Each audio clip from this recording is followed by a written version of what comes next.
이건희 회장은 현직 방정그룹의 CEO입니다.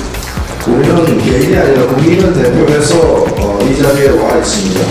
우리가 삼성그룹 이건 회장을 부를 자격이 없다는 얘기는 바로 우리 국민들이, 우리가 대표하고 있는 우리 국민들이 삼성그룹 이건 회장을 부를 자격이 없다는 얘기와 마찬가지이기 때문에 받아들일 수 없다.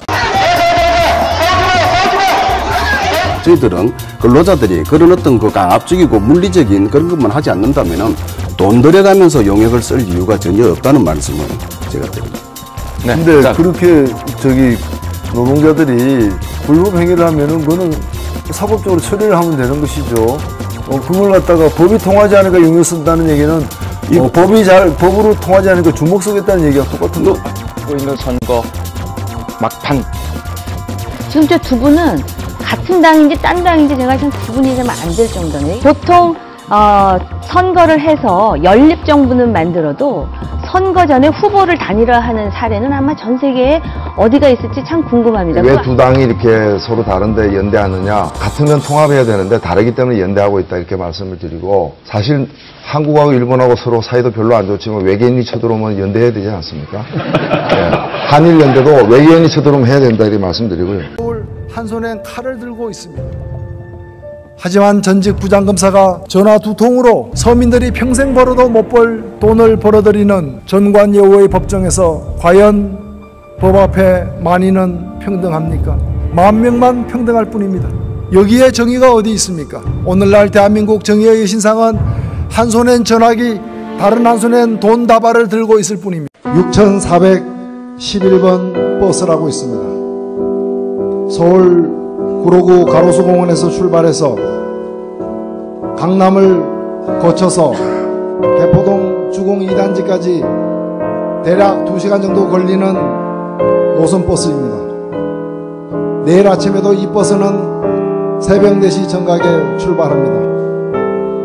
새벽 4시에 출발하는 그 버스와 4시 5분경에 출발하는 그 두 번째 버스는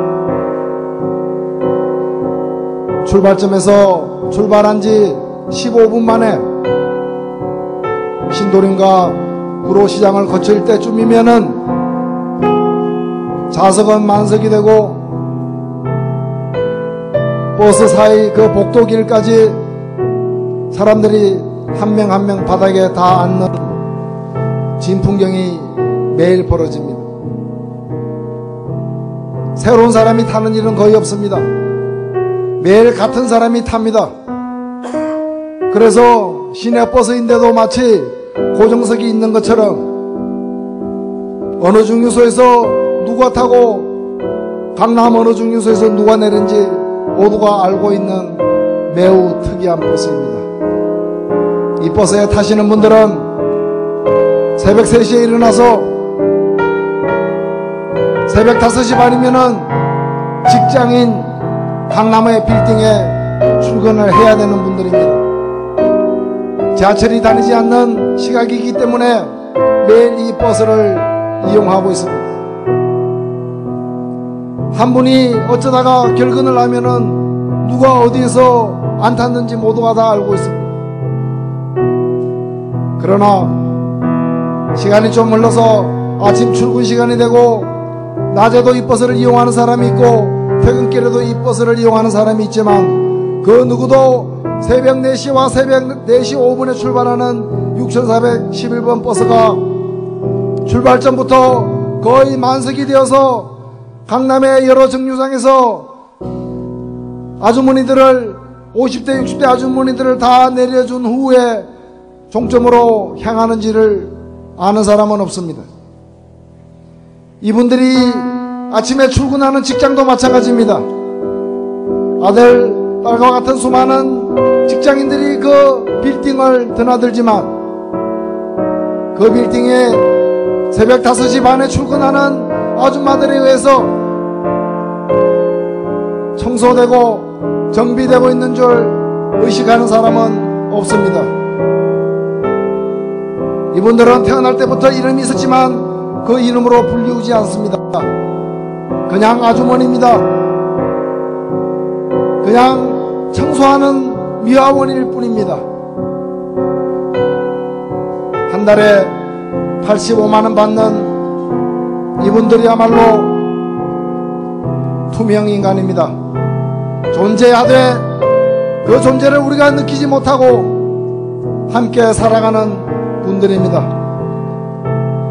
지금 현대자동차 그 고압선 철탑 위에 올라가 있는 비정규직 노동자들도 마찬가지입니다. 23명씩 죽어나간 쌍용자동차 노동자들도 마찬가지입니다. 저 용산에서 지금은 몇 년째 허벌판으로 방치되고 있는 저 남일당 그 건물에서 사라져간 그 5명들도 역시 마찬가지 투명인간입니다. 그러나 그렇다고 해서 이분들의 삶이 고단하지 않았던 순간이 있었겠습니까? 이분들이 그 어려움 속에서 우리 같은 사람을 찾을 때 우리는 어디에 있었습니까? 그들 눈앞에 있었습니까? 그들의 손이 닿는 곳에 있었습니까? 그들의 소리가 들리는 곳에 과연 있었습니까? 그 누구 탓도 하지 않겠습니다. 오늘 우리가 함께 만들어 나가는 이 진보정당, 대한민국을 실제로 움직여온 수많은 투명인간들을 위해 존재할 때 그 일말의 의의를 우리는 확인할 수 있을 것입니다. 사실상 그동안 이런 분들에게 우리는 투명정당이나 다름없었습니다. 정치한다고 목소리 높여 외치지만 이분들이 필요할 때 이분들이 손에 닿는 거리에 우리는 없었습니다. 존재했지만 보이지 않는 정당, 투명정당, 그것이 이제까지 대한민국의 진보정당의 모습이었습니다. 저는 이제 이분들이 냄새 맡을 수 있고 손에 잡을 수 있는 곳으로 이 당을 여러분들과 함께 가져가고자 합니다. 여러분 준비되었습니까?